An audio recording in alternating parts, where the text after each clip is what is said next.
This is part 2 of our Hobo Hammocks videos. So remember to watch part 1 of Hobo Hammocks because I'm going to try not to repeat myself for the sake of focusing on what I want to focus on. So if you watch part 1, you'll see what this is, my sheet hammock, how I did it, and the knots involved. I wanted to follow up with something I mentioned briefly, which is in cold weather. I will open up this, I call this the banana shape. There's 3 ways to lay in this hammock. And stick my bedding. If I have a sleeping pad or even an extra tarp, I'll lay that in here because what really gets cold in a hammock in the cold weather is the bottom. This is great for warm weather, for like getting breeze and like staying cool on a hot night. It's challenging in cold weather. The hammock comes from hot weather climates. You don't see Eskimos making hammocks. I don't even know what the hell they make hammocks out of. I guess caribou hide or something. But get your sleeping bag, get your blankets, whatever you need to stay warm. But remember, you need a lot of padding on the bottom, and stuff your clothes as you take them off into the sleeping bag. This can be challenging. It takes practice to really get good at how to like take off your clothes and get into a hammock. You'll see what I mean if you try it, but it's worth the effort. This is my favorite way to sleep in the woods. So what I've done is you can reinforce the heat by just piling up leaves. This took me maybe 5 minutes. I don't know, not much longer than that. And when I get in it, it lowers me into the leaves. I'm still off the ground. I don't want to touch the ground because that'll wear a hole in my hammock and be uncomfortable. But if it lowers me into the leaves, that will make such a difference. You will definitely notice a difference in the heat that this retains. This is a super good thing to back up your hammock with, a technique. The pile can be bigger. It can actually kind of wrap around you. I just wanted to do a quick demonstration to give you the idea of what I'm going for. Now what I really want to focus on this time is the tarp, shedding water. So when I'm hitchhiking or backpacking, I usually carry around a couple of cords like this, good strong utility cords or 550 cord, a couple of extra ones to hang the hammock. They're being used for something else right now, so I'm just giving you an example, but you can rig up anything. This is plastic baling twine from landscaping, and this is the timber hitch. So look at part 1 of the Hobo Hammocks, and you'll see how to do the timber hitch. It's the same way this cord's hooked up. I tie it right over that cord. Even though it looks kind of like not very high up over the hammock, you got to remember when you get in the hammock, it's going to lower down. And you don't need your rain fly to be way up over you. You know, it's not bad to have it kind of nearby as long as it's not smothering you. And it also helps trap heat. So that's another benefit of it. To hook it up to the tarp here, I just made an overhand knot. Again, part 1. Pulled it through itself. And that's what you see here, timber hitch. And if you're covering, like maybe you have a giant sheet of plastic, if it doesn't have a grommet or a hole. Well, I'm going to get to that in a minute. Oh, okay. I have that set up for a demonstration. Pull it tight. You know, like I used to kind of be a little bit lazy with this, and if you're not careful, it can kind of sag and let water in. If it's really sagging, it can even pool water. So pull it tight; it'll shed water better. This is the simplest way. When I'm hitchhiking, all I do is bring these cords, and if I'm going to rig up something else, I figure I'll find cords for the extra stuff. But this is the basic thing I want, because if I'm in the woods, let's say it's hot weather, and I actually want to be out of the sun. The sun's a glare, it's heating me up too much. I've got this great shade wall. Now let's say it's cold weather. I can put this on the other side, and I've got a heat reflector. It's actually reflecting more heat, catching more of that sun. And if it starts to rain, and I'm in my hammock,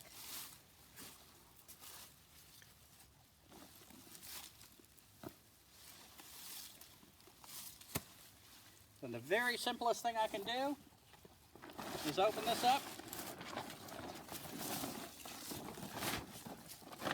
pull it right over me.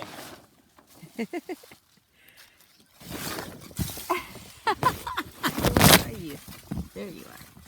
Now this is a hell of a lot better than being out in the open rain. Like, this is pretty sweet. I've gotten through plenty of nights like this, just fine, rainy, cold winter nights. Now let me show you what I've learned how to improve this.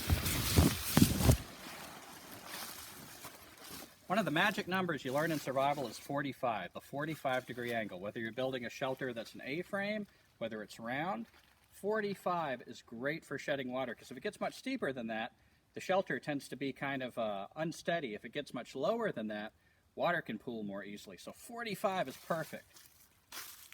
Now, if you've got trees or things like that to tie your strings to, I went ahead and tied these strings on in anticipation of this demonstration.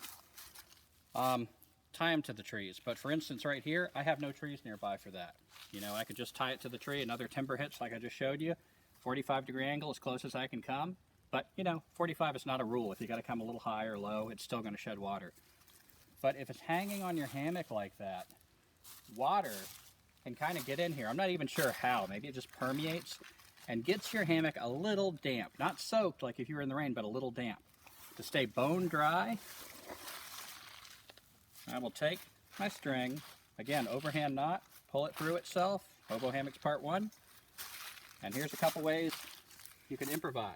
Find a bigger log.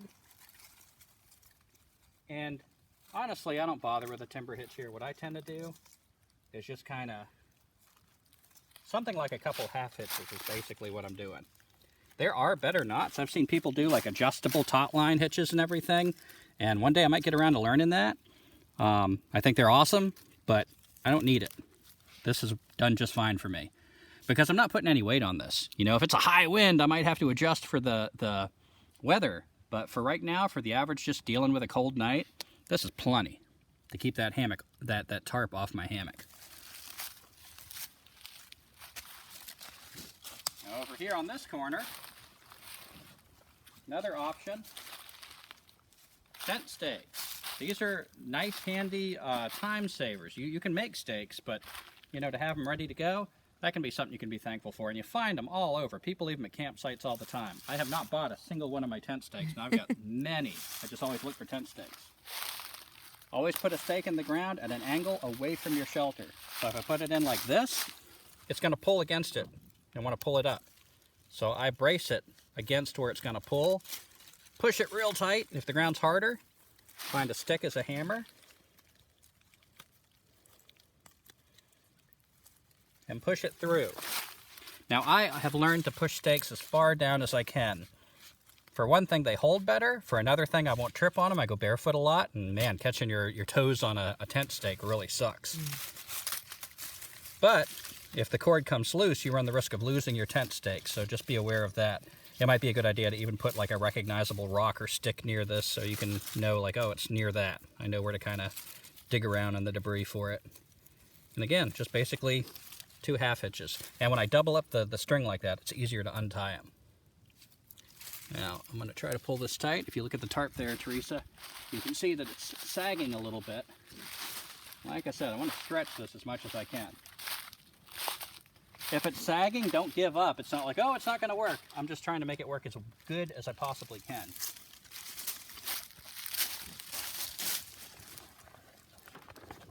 On this side, I'm going to use rocks.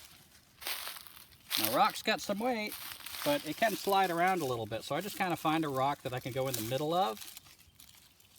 Again, I'm doubling it up. And then doing 2 half hitches. And to reinforce it, I can put this on top, you know, for a little added reinforcement. But you decide what you think you need. Finally over here, what if you're improvising? What if you don't have these handy store-bought grommets? You can take a small rock. This is a little on the big side, but I just grabbed what I could find in a pinch. An acorn. I love using acorns. Put it underneath. Clamp around, maybe twist it a couple times. Take your cord that you put the overhand knot in. Pull it through itself.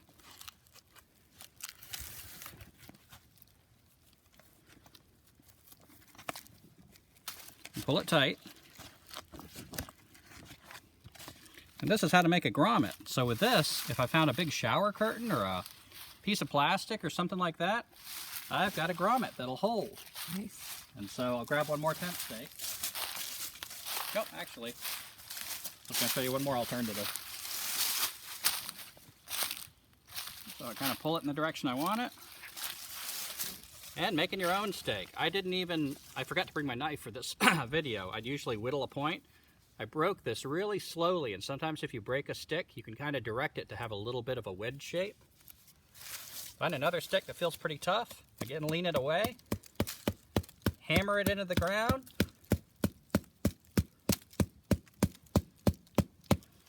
And if I was actually going to do this, I'd take more time to get it really deep in the ground, but just want to move quickly for this demonstration purposes.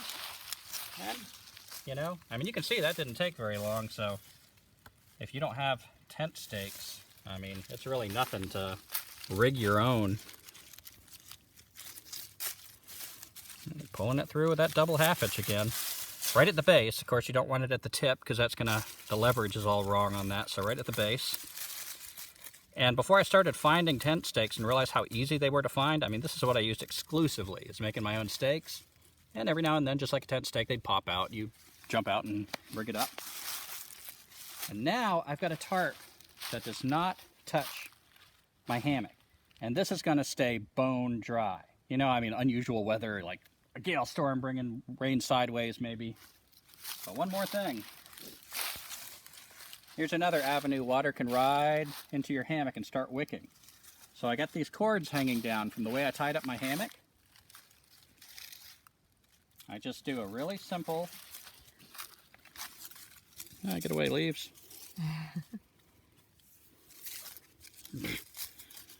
This is actually simple. That looked kind of complicated. But see what I've done? I just pulled it through. And this is another variation of the half hitch. Now I picked out a piece of plastic that overlaps my hammock. I've seen people that their tarp was smaller than their hammock. It's better than nothing, but it's really good when your roof can overlap your hammock.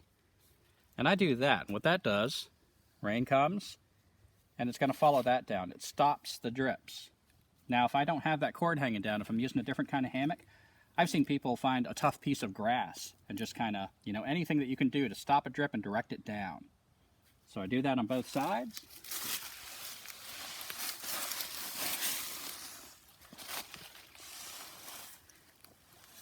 Crawl into my hammock. And I have a really comfortable shelter here that I can have things beside me, you know, that's also under my roof. And yeah, this is what I have found if I'm not building a primitive shelter. If I'm going to bring any materials, this is my favorite setup. This is going to be good in cold and rain. Any questions or anything that you see that I've missed, Teresa? I think you covered it pretty good. The one thing I was thinking when you said, like, there may still be, like, water that kind of comes down. Boy, it'd be great if you had like a metal cup. You could collect it off your tarp. And we've actually done that before. We had a hammock set up one day that we set up early because it started raining and we just felt like we needed a break.